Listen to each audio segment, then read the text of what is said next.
Hi, I'm Mac McCarthy, and I help people with their breakups. And today I'm going live again. Been shaking it up with different times here, and I'm enjoying the hell out of these live streams. So, ways to feel good. I actually wrote way to feel good about yourself again, but ways to feel good about yourself again is the topic. And the reason why I went over this topic, and this is something I've touched on before, and I'll touch on again, is it comes up a lot, right? Because we can call it confidence, we can call it insecurity, we can call it security, whatever you want to say. But how are you feeling good about yourself? Mary, I got your email today, and I will do a live stream about that. And maybe after I finish this, we can discuss it a little bit even. So ways to feel good about yourself. If you want to chime in on this, Mary, after I get done talking about it, it'll probably be about 10 minutes. Please share what ways that you would suggest to feel good about yourself again if you're coming out of a breakup or you're just down, you're just sad, you're down and out, you're in a bad place, because you're your best cheerleader, you're your best coach in a lot of ways. What really makes you feel good about yourself? So, people use different things for this, and they change over time, but you can ask yourself, a lot of times asking yourself these simple but good questions will raise answers, and you'll actually surprise yourself. And a lot of times when you're down and you're depressed and you're sad, you keep going over the same thing and you're stuck on the same note and the same song, and you're just running it over and over again. You're not stopping and go, wait a minute, okay, what can I do here? When have I felt better in the past? When have I actually felt really happy? What was I doing during those times? And really get in touch with that, because there's some things there. You weren't always upset. You weren't always sad. And you weren't always feeling bad about yourself. So what really makes you feel good about yourself? Okay, I've heard of other people doing that before, Mary. Good for you, hon. What you're doing is you're setting yourself up for excellence. You're saying, no matter what, I'm always going to look good, because that looking good makes me feel good. And if that means getting dressed up and wearing makeup, no matter what, you got your game face on. And people treat you different. People treat you different when you look your bust. Thanks, G Money. You know what? Living by the beach for years and whatnot, I've been one of those that someone goes, wow, I thought you were just a beach bum. And then I'll get ready for school, or they're like, are you going to a wedding? Or are you going somewhere else? Because I'm one of those that, if I'm not at work or I'm not doing something, I got the flip flops on and I got some shorts on and I'm in a relaxed mode. And that's just who I am and how I am. But I totally get that looking your best. And if that means for you dressing your best, and if that means for you putting your makeup on, fuck yeah, do it. And it's a habit, right? And it's probably something that people know, identify with you, and you probably get credit for, right? You probably have people go, oh, I like your skirt, girl, right? Oh, you look good today. So good for you. Where are you significant in your life? This is a really important question. This is something I've heard Tony Robbins talk about a lot. And it's absolutely true. And sometimes we lose sight that we need to be important somewhere. And this is, usually when someone's a parent, that's where significance comes from, because that becomes number one for them. And it's quite clear to them. But if you're at another part of your life, so if you don't like your job or you don't feel important or significant at your job, that's a big fucking deal. I recently had a friend visiting on vacation, and it's an old friend from high school, and I haven't talked to him in years, but he's a car salesman. I won't say where. And he's good at it. He was born to be a car salesman, right? That's his thing. And he was only here for like 6 days, I think. And I'm like, damn, you only got 6 days off and stuff? He goes, man, I'm important at my job. I'm a closer. They need me. And he was dead serious, right? Some people are like, oh, that's cocky or that's arrogant. That's a good feeling, to feel like you're needed at work or you're important.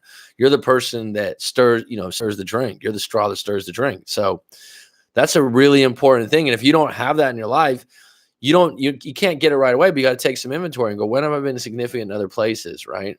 It's like my life as a teacher is hugely significant, having 35, 40 kids in class, teaching, being in charge. One thing about teaching, you are the boss. And I've had other jobs before where, I've been good at it. They've paid well, but I didn't feel really significant because I'm always taking orders, or I don't feel like I'm in control. Those are big things. How can you help more people? Sounds broad, sounds like a woo-woo question, but it's fucking real. And you should ask yourself that. Do you help the young, poor, or old? good question to ask. Are you doing anything out there? Are you doing anything out there that actually helps people like that? And everyone's different. Some people like, oh, I really like hanging out with old people. All right, that's your flavor of people to help. Fucking go for it. Poor people, right? They're the ones that need the most help. Young people, do some coaching, do some, I don't know, sports activities, what have you. I used to be a volunteer coach at a YMCA. It was great. I got volunteer of the quarter, I think. Which wasn't a huge accolade, but it felt really good. They made a big deal out of it. They gave me tickets to the Giants game, the baseball Giants, and they had a ceremony and everything like that. And there was a bunch of other coaches, so I was chosen, and I really enjoyed it. I didn't get paid or anything like that, and it was significant. So I have some other things. These are things I've gone over before, and there might be a review to someone like G Money who's been on here before. But if you guys have other things or you want to chime in on it, please do.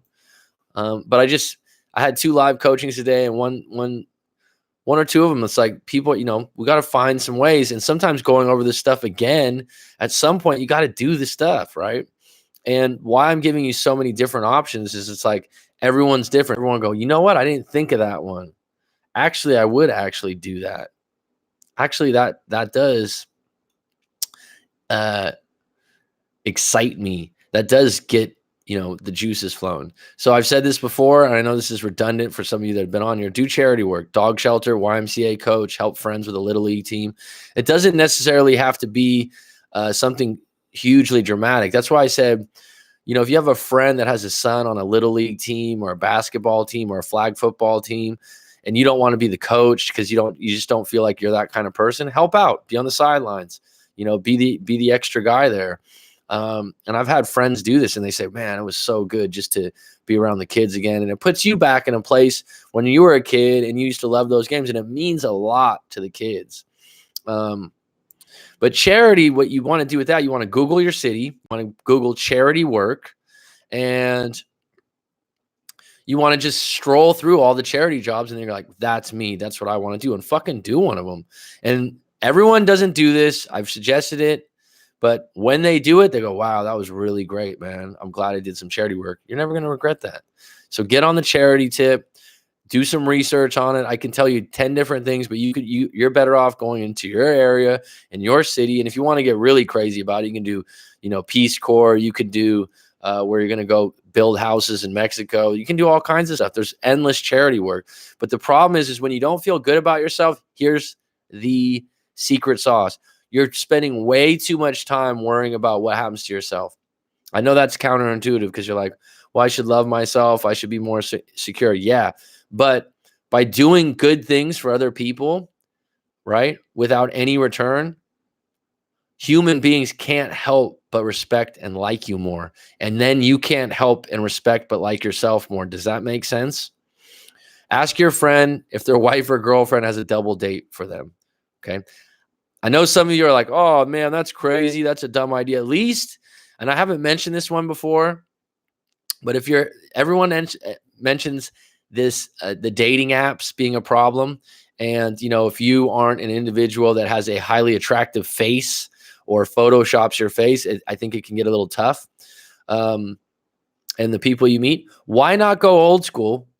And even though you're like, oh shit, and go into it again, maybe it's a bad day, but at least your buddy's there. And then afterwards, if it doesn't go right, it's fine. But at least you have your buddy and their wife there, and hopefully they're not being pushy about it. And they always have a friend. I remember I had a friend that had a girlfriend, and he was always trying to set something up where we'd watch, a TV show or something like that. And he'd bring over his girlfriend's friend to hang out. Nothing materialized, but it got me out of the house. It got me socializing. It got me in a position where I wasn't just on an awkward date. I was hanging out with a group of people. I wasn't ready to make a move, or I wasn't highly interested in the girl that he brought over, but it was still good. And it was a more comfortable situation than dating apps. So, maybe ask your buddy, just be like, hey, so-and-so has some friends and we can just hang out, play some Twister. Number 3, go to the library. I've mentioned this before. The library is a solace place. If you live near a major city, libraries are pretty nice. There's a lot there. It's quiet. It's calm. There's endless books. and it's just relaxing. And I used to go there when I was in a breakup just to relax. And you don't have to be social, but you're around different people. So that's one of the places I went to, and I think people overlook it. And it's just such a calming place. Go to a museum. I didn't do this often. I went on a couple dates to museums. I actually saw some of the mummies from Egypt. They came to San Francisco. I didn't know they shipped them around the world. Um, and it was just cool because I forgot museums are cool. I only remember going on them on field trips when I was a kid in elementary school. But I mean, you don't go to a museum and you're like, oh, this is a fucked up place. Oh, this sucks. Oh, this is horrible. I mean, if you go to a museum, you're going to see something interesting most of the time. So put yourself in a position and maybe go by yourself. Scan it. Go to an aquarium. Scan some really cool places so that when you start going on dates, you're like, oh, wait a minute. I got something in the bag that you probably is unexpected. Go to the zoo. Do some of these things.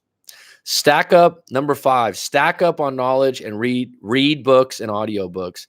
And you could do lectures on YouTube. The thing about YouTube, and I'm on YouTube, is that it suggests constant videos, and you couldn't get in a situation where you end up watching 10 of my videos, 10 of someone else, 10 of someone else, 10 of someone else, 10 more, 10 more. And now you're like, what do I do? It's just too much information. You got to take a break from it sometimes. I've talked to a lot of people and they're like, look, I liked your videos because of this. And I went around, but you can become exhausted with it. Okay.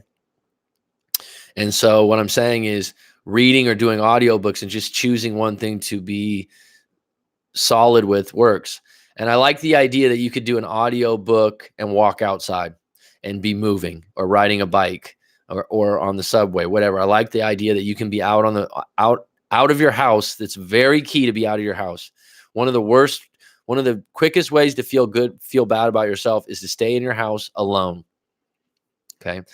If you live alone, it's okay, but you need to be out and about during these kinds of times because you'll just ruminate and you need to be active, and it's okay to be active and outside on your own. But the audiobook, you can stack that with walking outside, riding a bike, reading a book. You could stack that with going to a cafe or being in a library. So you're in a public place so you don't feel alone. You have people. It's always nice to people watch a little bit, which the library is a really good place because, you go to a bar or a club, everyone's getting drunk. It's a little bit aggressive. You're not in the mood. You feel like you have to do something. You'll end up with a hangover the next day. Why not a library? Why not a museum? You get out in public. You're doing something different. So consider those options. Number 6, get outside, solo walks, bike rides, horseback riding, hot air balloon, running, surfing. Get the fuck moving. Okay.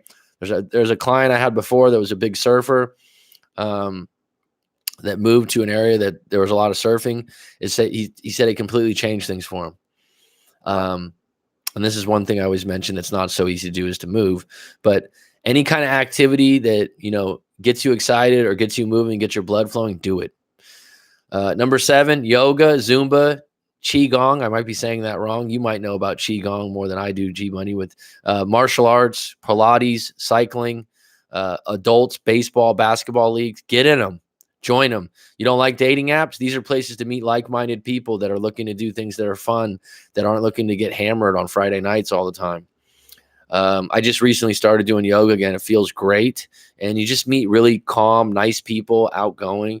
And it just puts you back in a zone that you're like, these are arenas and little subcultures of people that have different outlooks, right? A lot of people that, I went to the club this weekend or I went to the bar. I don't have a problem with that. I'm not putting you down. But if you're going through a really tough time in a breakup and you're in a really bad place, that's not a really good place to probably rebuild your confidence right away. It's a short fix. And some of these other things to do, actually, you can build on. You can do them a lot over time, and they're healthy. Number 8, affirmations and self-talk. I've talked about this before. It's really important how you talk to yourself. It's really important how you redirect things in your head. Be your own coach. If you feel like your voice is getting really negative, be like, hey, stop. Stop it. Redirect it. Reframe things. Stay off the news. Control what you watch or take in. This is huge. Be nice to people. I've mentioned this before. Say thank you. Say I appreciate it. Go out of your way to help the old lady across the street, right? Someone's backing their car into a parking spot. Step over and go, hey, did you need some help? Start waving them over. Just little things, and you'll notice that people respond to that. Take an honest inventory of who you are right now and what you want to improve. If everything went right, what would it look like? Be honest with yourself. Take an honest inventory of who you are right now and what you want to improve. When I send out these 10, 20 questions that I send out for before a live coaching session, a lot of this is to unpack where you're at right now and who you are. Great question to start with. Who am I? Someone will go, oh, yeah, my name's Mac. No, that's not what I was looking for. If someone said, who are you, Mac? I'd say, I'm a breakup coach. I'm a teacher. I'm an uncle. I'm a son. These are areas that I, dare I say, take pride in, I'm proud of, and part of my identity. And you should know what your identity is. And it could just be your job. It could be who you are in your family. What's your favorite feel-good moment, favorite movie, favorite friend? Don't forget you have some feel-good moments. You have some favorite movies that made you laugh. You have a favorite friend. I wouldn't even say a best friend, a favorite friend that you would like to hang out with and just get a kick out of doing funny things. I got a couple friends like that. We get together and it's just like nonstop jokes and we just have great rapport. And I've talked about this before. When you're really sad, go like, what was my greatest moment? And then you kind of go, wait a minute. What was a feel-good moment? What was my favorite feel-good moment in my life?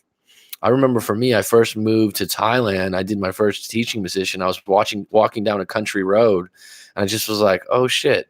I've been thinking about doing this for like 6 months. I just did it because it took a while to put together. I had to have some money in place. I had to get the ticket. I just didn't go, I'm going to go do that tomorrow. And I just kind of was like, oh, I did what I said I was going to do. And it feels damn good.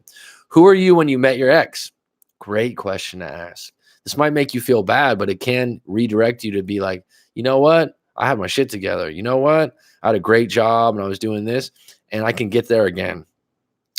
What was the best time in your life? Was there a moment in your life that you had a really good time, that you were doing a lot of different things? I think one of my best times in my life, and I've talked about this before, is probably middle school, 6th grade, 7th grade, 8th grade. We had a really good basketball team. I played on the basketball team and they were highly successful. Great bunch of friends. I lived close to that school. So I only lived like 3 blocks away. So I could go to school, didn't have to drive, no traffic. Just everything lined up, out of paper route. It was just jolly and dandy during that time of my life. And I've had other times like that. The ex that I talk about a lot, that was a tough breakup. Our relationship was great, for 4.5 of the 5 years. It was outstanding. It was great. We got along out flowingly. So there wasn't just, what I'm saying is you're redirecting. Hey, wait a minute. I have had some good moments. This isn't the only time I've been down in the dumps. I guess I'm important at work because my boss needs me and my clients need me. Okay, but I mean, do you feel like it's a significance to you? Are you being sarcastic or do you feel good about that? Would be my question, Mary. I mean, is that something that the things that they need you for, are they appreciating it? Are your clients appreciating who you are and what you do? And do they feel like you do good work? All right, let me go through this. This is a little bit of an awkward time for some people. There's not as many people on deck, but I'm doing my best just to do as many live streams as possible at this point over the coming weeks and get some time frames that are best for everyone. And I like touching base. So good timing for my workout. We'll listen live, but won't be able to type. No problem, Jessica. I appreciate you. What's the time over your way, Mac? It is 8:27 p.m. I remember using Tinder to find someone new, but it was a waste of time. A lot of people say that with the dating apps. I think what you're doing with dating apps is you think it's more convenient and better. I certainly think if you're a highly attractive individual, whatever that means, and maybe you use Photoshop and you use provocative pictures, and probably women get more attention in this regard, then you'll probably have more options to seed through. But you're really, in a position where it's going to be people you don't know, and it might be out of place. So start thinking of other ways to meet people if that's not your cup of tea. For me, working out is the best way to feel good about myself. You get the satisfaction of having moved heavy weight. You think of yourself as strong and provocative. I agree, G Money. It's funny. Sometimes people be like, oh, everyone says to go to the gym. I'm like, well, it's not the gym, it's exercise, it's doing something, it's being active, because it does activate something in your mind that makes you feel good, and the serotonin gets flowing. And the thing that people don't like is the first 10 minutes or 5 minutes, sometimes you don't want to be there, but then it punches in and you feel good. Perfect place for first date is the movies, I think. I'm not, yeah, I guess so. I guess it's intimate. I've certainly done a lot of dates at the movies, gone on a lot of dates at the movies. G Money will get that one. I went there with my ex once, but I don't think it was a first date. I think it was a birthday present for her to see her new favorite movie. Well, you're a real sweetheart, Dylan. Mary, welcome back. Dylan, I love the movies for a date. One criticism I've had heard, though, is that since you can't really talk and you have to be quiet, it can be hard to connect with the person. Well, for me, if it's going to be like a first date or second date, then yeah, to me, dinner is probably one of the best things, or lunch. But dinner is probably the best thing because you can talk, right? And you can see how someone's in, like I've said before, how they treat people around, how they act. So that's probably the go-to, is to have dinner. And then, maybe you guys do something afterwards. I guess I'm important at work because my boss needs me and my clients need me. G Money. When my friends and I went to the movies lost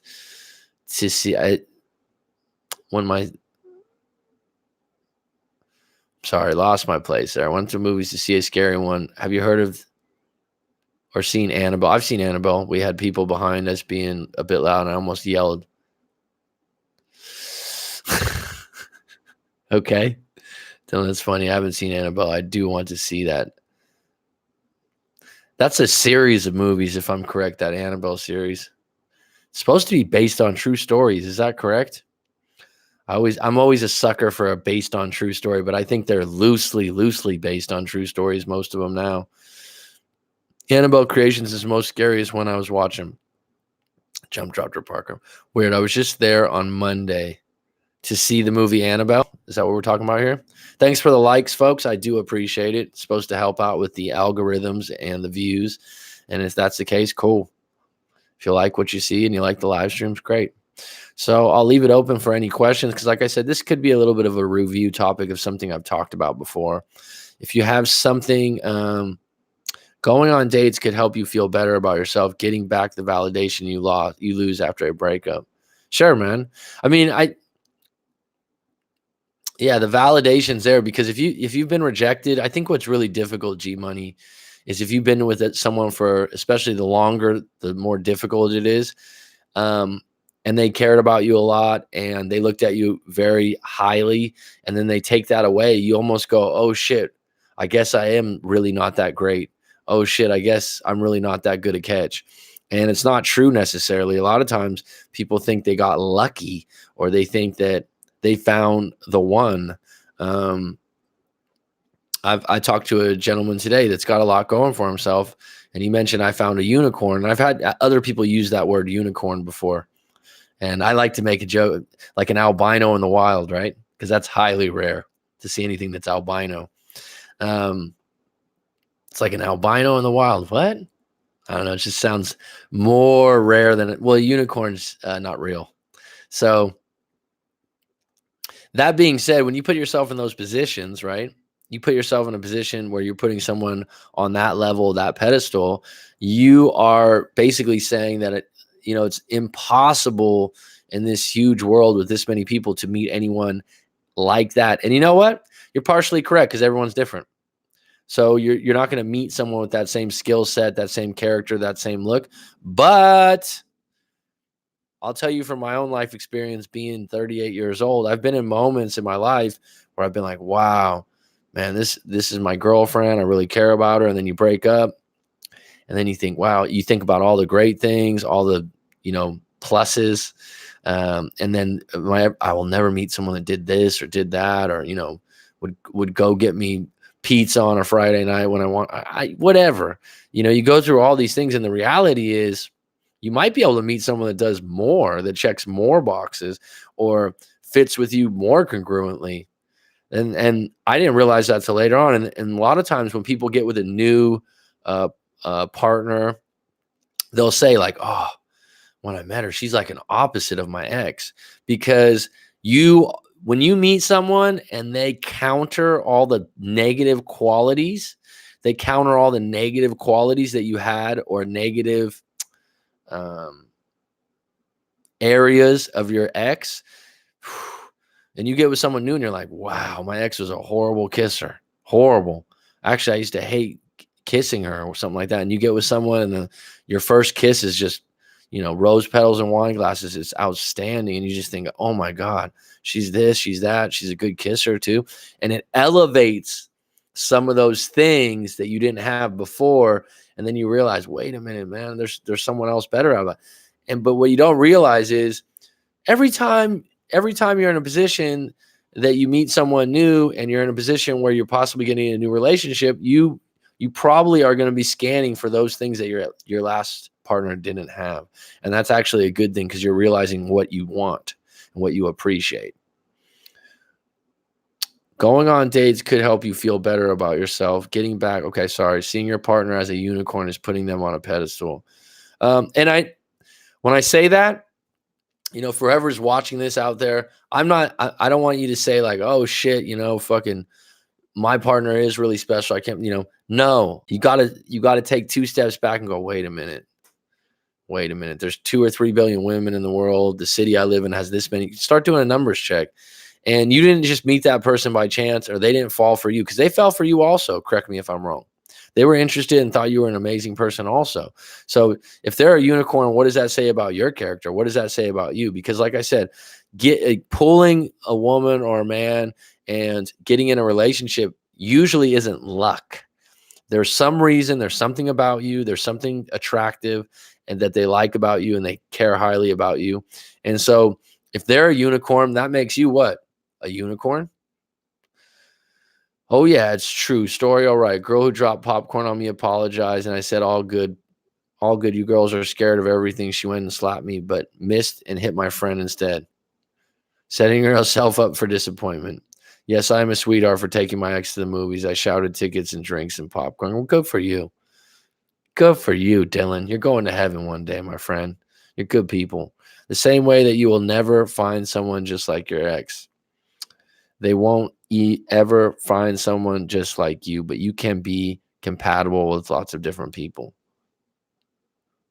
Yeah, you're never going to find someone we're all different, man. This is one thing I've learned from meeting so many people around the world and doing live coaching sessions. It's like the complexities and the nuances of individuals.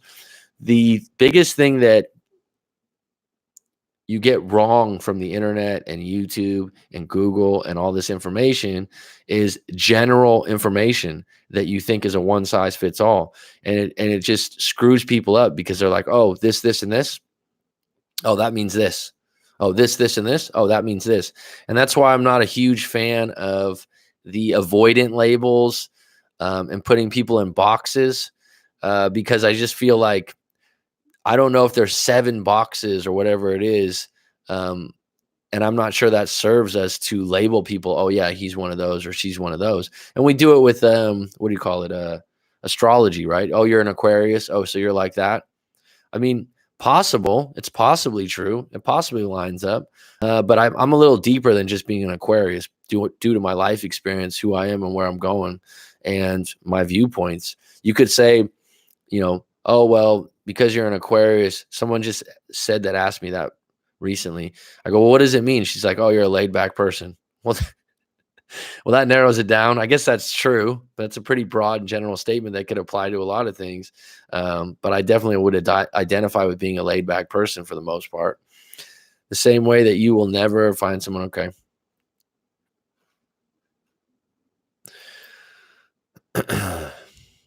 I'm on a roll today. Had an earlier live stream, had 2 live coachings today. It's been a busy day. Did some yoga. It's all good. It's all good, folks. I think I spoiled her for her birthday. Actually, I got her a big box of her favorite chocolate. She wrapped her arms around me and said, this is why I love you. I think I spoiled you too much. Well, if she responded, you like the flow state.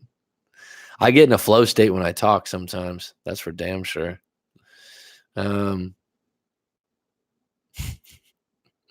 someone asks a question, sometimes I'm just like, all right, even outside of the live stream.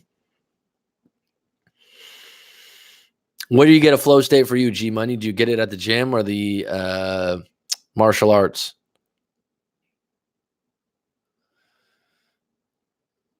What's his true story? All right, dropped on popcorn. Got it. Got it. I think that spoiled her. If she responded and said, "This is why I love you," that's pretty damn positive. I don't think I've ever bought a woman chocolates before. I don't think I've went that route. Never been accused of being a romantic. Maybe a couple of times, but it was surprising to myself. I mean, there's a few women on here. I think they're not chiming in right now because they're just listening passively. But I mean, getting gifts, it's an interesting question sometimes, right? Are gifts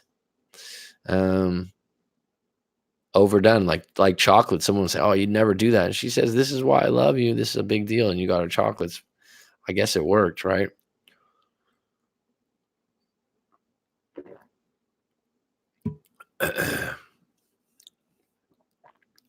Is there any topics in the future live streams? Mary has one that I'm going to go over probably tomorrow morning, unless you have a request of a time, Mary, since I could be able to accommodate you on that.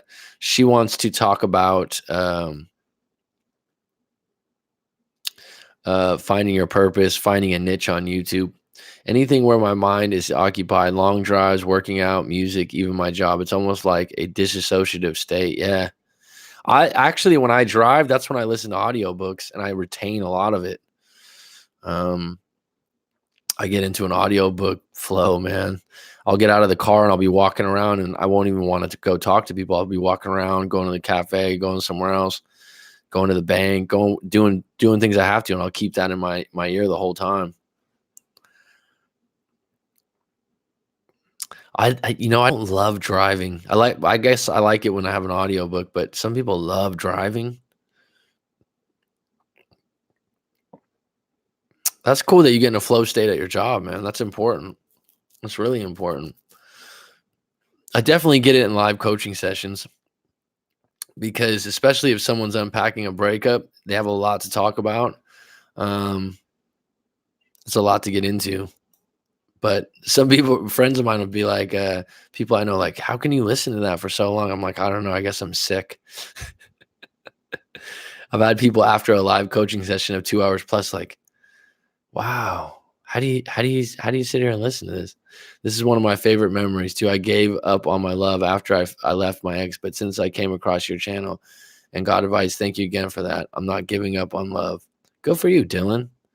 Found time is the idea that people can learn so much more now that they can multitask, like how you can listen to audiobooks when you drive or work out. Before you could do only one. Found time. I never heard that phrase, found time. Interesting. Shit, audiobooks has been life-changing for me. No. That's not a plus here, dude. Nope. Nope. Nope. Nope. Nope. Nope. There's some different rules going on here, and they're not all followed. That's for sure. You got to be on your P's and Q's, dude. People that come to visit are like, Mac, can you just give me a ride? It's different, man. It's totally different. When I go back to the States, I'm one of those. I've never been like I guess when I was younger, like everyone else, I've done some stupid shit or driven fast or something. But I'm not really a fast driver, or a chance taker or things like that. I get frustrated anyways, and I take my time.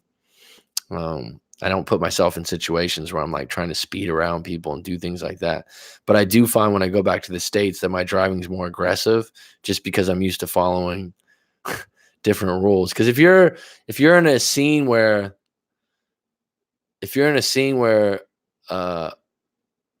you're used to other people driving aggressive around you, if you don't drive aggressive, that means you're going to get hit probably. So you got to go with the flow. California has it's just like people are, in my experience, everyone's spread out as far as my family and friends. because certain areas are really expensive. But if you want to go visit someone, it's like, oh yeah, we'll go visit someone, or a family member. It's like 2 hours, an hour and a half, an hour.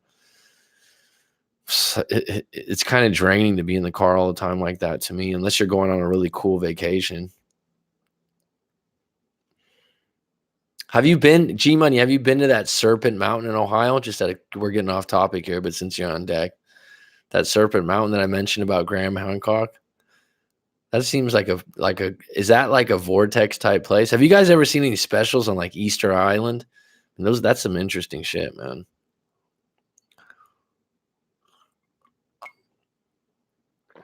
You should see how people drive in Tazi. Some days it's insane, but mostly it's nice. And come back when you're walking around town after 3, you're surrounded by college kids, and I'm like, they are annoying. I liked being in college. I like being around college. I feel like I like campuses that are really nice. It's a nice feeling. I feel like the movies, you can't really get to know a person because you can't really talk or ask questions because you're watching a movie.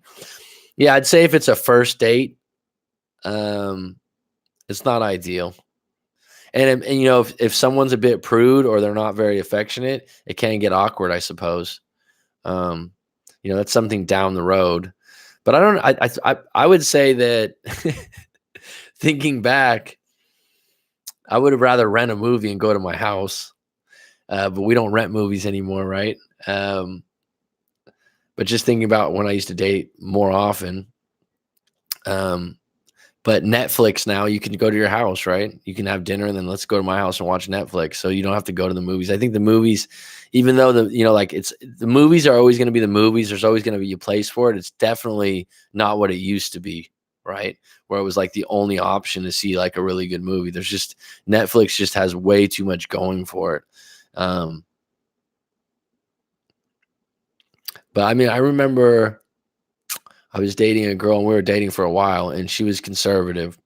What I mean by that, it's like taking things slow. And I was okay with that. I had respect for it. And she got to a point where she was like, you told me that you had some movies. Can we go watch a movie at your house? And I was like, yeah, sure. And then that was the beginning. That was the beginning of the relationship. And she initiated it. So I think movies, actually, when I think about it, they're just a huge part of dating around the world. But usually the ones that happen at your house, they're Indian mounds all over the Ohio. You can see a bird's eyes photo of them, and it's impressive. There's something fun about making out in a movie theater, though. I'm trying to think. I haven't made out in one.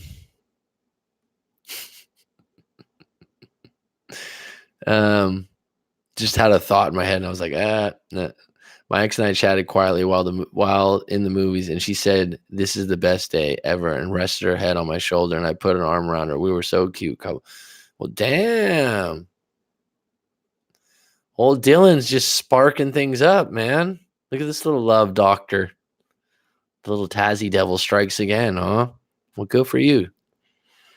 Good for you.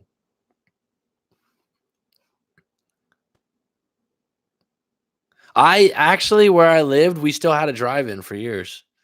I grew up in a drive. We went to drive-in in high school. I don't know how much older I am than you, G Money. I think you're 25, you said.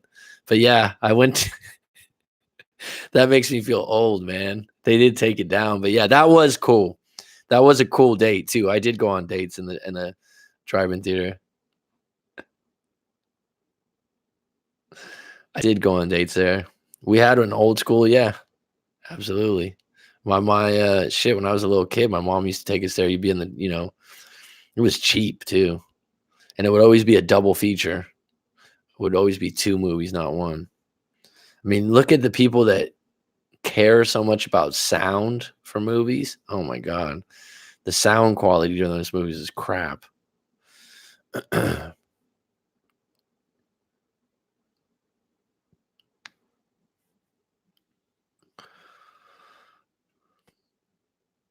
What are you talking about? Once or twice the drive-ins?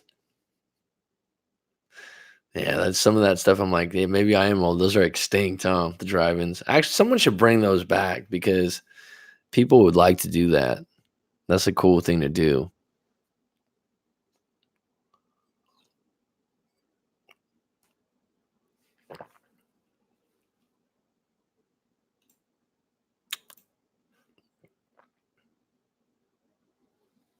Once or you're talking about making out at the movie theater once or twice. Good for you, man. I'm sure you're not the only one.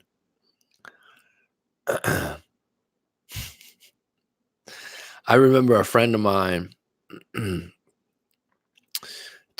ended up being his girlfriend for a long time, but he really liked the girl. It was like when we were just out of high school, I think like 19 or 20, I'd say, I guess. Might have been in the summer of the senior year or something. I don't know. And they went to the movies and it was a big deal and stuff. And it was like their first or second date. And it was the movie 8mm, which is a pretty rough movie. I don't know if you guys remember it, but it was a pretty brutal movie. And actually, James Gandolfini, the guy from Sopranos, is in it. But yeah, that was not a good movie. One thing is, if you're going to use the movies as a first date, make sure it's a good movie for a date. It's a little bit well-rounded.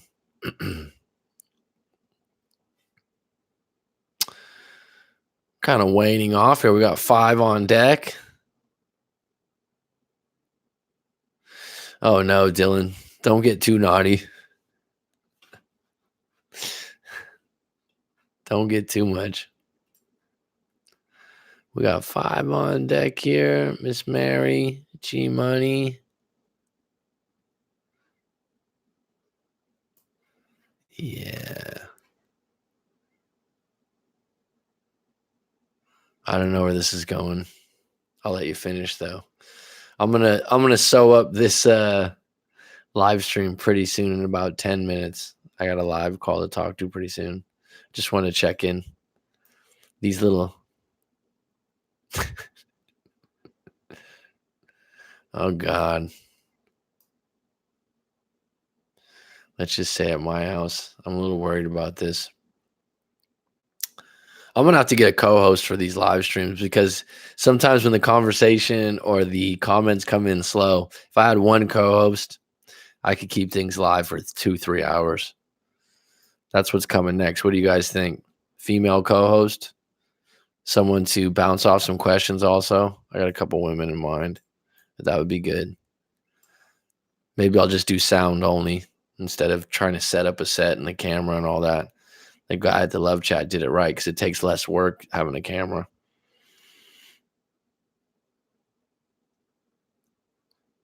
Any closing thoughts for the other 5 people out here?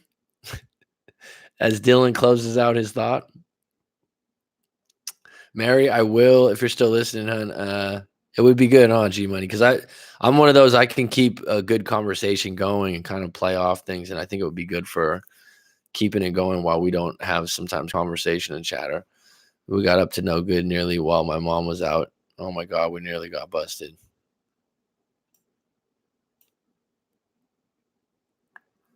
Co-host would be good.